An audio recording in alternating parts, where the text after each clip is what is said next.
नमस्कार साथियों, मैं आपका दोस्त लेखक मोटिवेशनल स्पीकर डॉक्टर उज्जवल पाटनी। रात के 11 बजे थे। 11 बजे अचानक घर की घंटी बजी।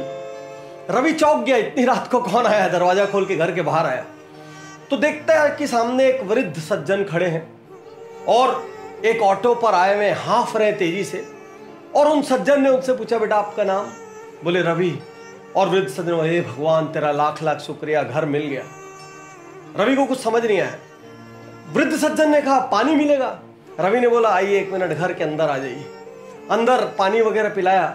उन वृद्ध सज्जन ने रवि के हाथ में एक चिट्ठी दी। रवि ने वो चिट्ठी को पढ़ा और चिट्ठी को पढ़ के ऑटो वाले को कहा कि भाई साहब आप चले जाओ।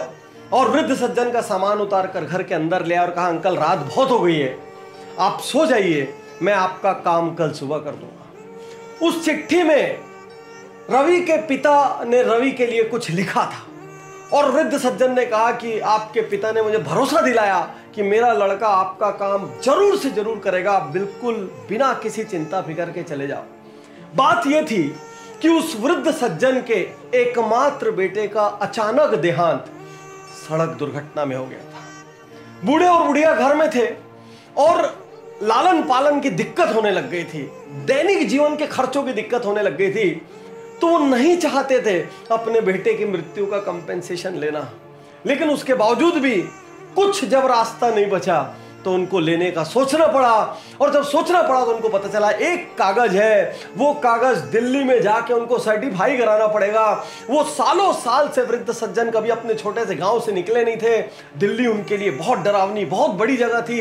इतने में उनके पुराने मालिक, पुराने बॉस ने अपने बेटे के नाम से एक चिट्ठी बना के दी कि जाओ मेरा बेटा आपकी मदद करेगा। अगले दिन सुबह अंकल उठे, उनको बढ़िया नाश्ता वाश्ता कराया, अपनी गाड़ी में बैठाया। रवि ने छुट्टी ली। छुट्टी लेकर रवि वो ऑफिस में गया। सारी मेहनत मशक्कत करके वो डॉक्यूमेंट फाइनली निकाल लिया। डॉक्यूमेंट निकालने के बाद अंकल की बस की टिकट करा दी। टिकट के साथ मिठाई का एक डब्बा दिया और बस स्टैंड पर छोड़कर निकलने ही वाला था। इतने में वृद्ध सज्जन ने यूं हाथ जोड़कर कहा, रवि तुम्हारे पिता धन्य है कि उन्होंने तुम्हारी जैसी संतान को पैदा किया, और वो धन्य है क्योंकि उन्हें तुम्हारी जैसी संतान मिली। कुछ कहना चाहते हो कि आपके पिता से मैं मैसेज दे दूंगा उनको? मतलब कहना तो मुझे भी बहुत कुछ है, लेकिन यदि आपकी कोई बात पहुंचानी हो तो रवि जाते जाते कहता है, माफ कीजिएगा अंकल, आपसे एक बात कहना चाहता हूं। वे कहिए। बोले मैं रवि नहीं हूं। तो बेटा तुम्हारे मकान के बाहर तो रवि निवास लिखा था। हाँ वो मेरा रवि निवास है, मेरा नाम भी रवि है, लेकिन मैं वो रवि नहीं हूं जिसको आप ढूंढने आए थे। उन वृद्ध सज्जन को कुछ समझ नहीं आया।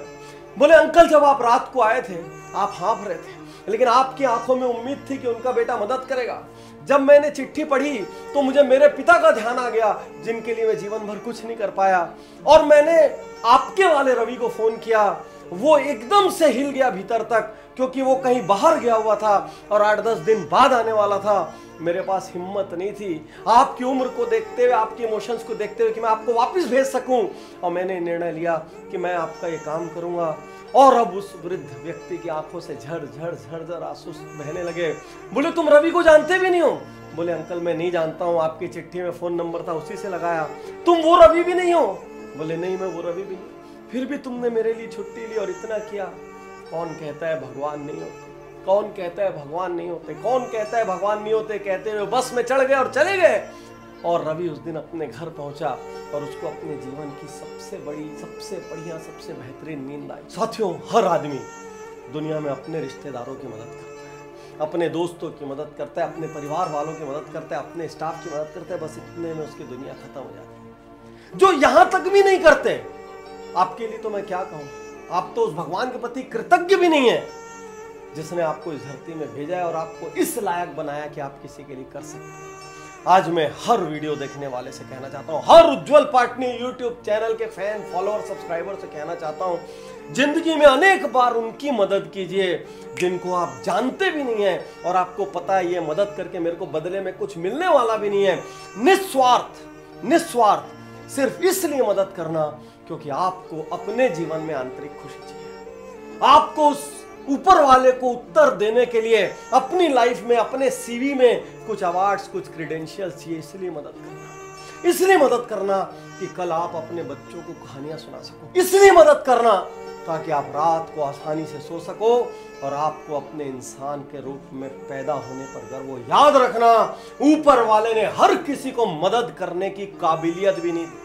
दुनिया में ऐसे हजारों लाखों लोग हैं जो चाह के भी किसी की मदद नहीं कर सकते, लेकिन यदि आप मदद कर सकते हो ना, तो समझना ऊपर वाले ने आपको वीआईपी बनाकर इस धरती पर भेजा। और आपसे ये कहना चाहता हूं, मेरे इस मिशन को भी आपकी मदद की जरूरत है। इस वीडियो को यदि आप 5 लोगों तक पहुंचाते हैं और उन 5 में से एक आदमी भी किसी अनजान की मदद करता है, तो उसके हिस्से का कुछ पुण्य आपको भी मिलेगा। शुक्रिया, धन्यवाद।